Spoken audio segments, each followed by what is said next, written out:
So I just finished reading this week's comics, and I got 4 of them. The first one I read was, The Ultimates number 21.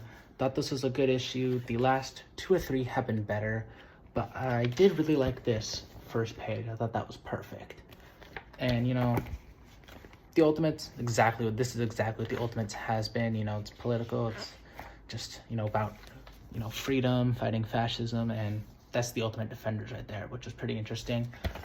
There was one part that I really enjoyed is there's some narration where, it's Roberto's father saying that, people don't want politics in their art. They just want to be entertained. And I think I really like that, Dennis Camp goes into that because this book has been political from the very start. And, art also reflects the time we live in. So it's fitting. But I also did really like this moment at the end where Roberto, finally kills his father. He deserved it. He's a scumbag. But, still a good issue. The next thing I read, also by Dennis Camp, is Absolute Martian Manhunter, number 9. Easily my favorite thing I read. The art is just so good, of course. The coloring, the writing. And I still just love how this book, goes into John's, mental... it's just his mental space. It's just really good. And I like what, the Despero vision. I thought that was fun.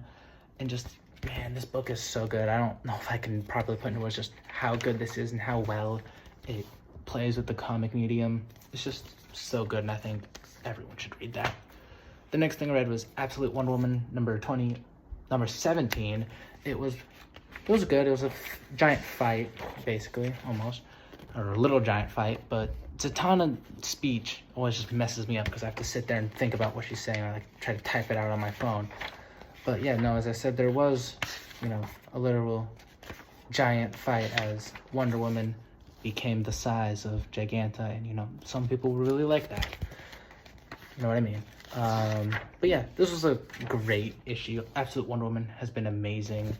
And at the end, we do see this guy on fire, and did see a comment saying that it's probably Zatanna's father, which makes sense because he also does the backwards speech that she does. Then last thing I read, Ford Rivals 27. It was good. I like it. I still think the Contestant War should be every 2 weeks, like the G.I. Joe Dreadnought War was. And this art was pretty cool, but the only reason I'm still reading this really is just because I'm reading the rest of the Energon universe.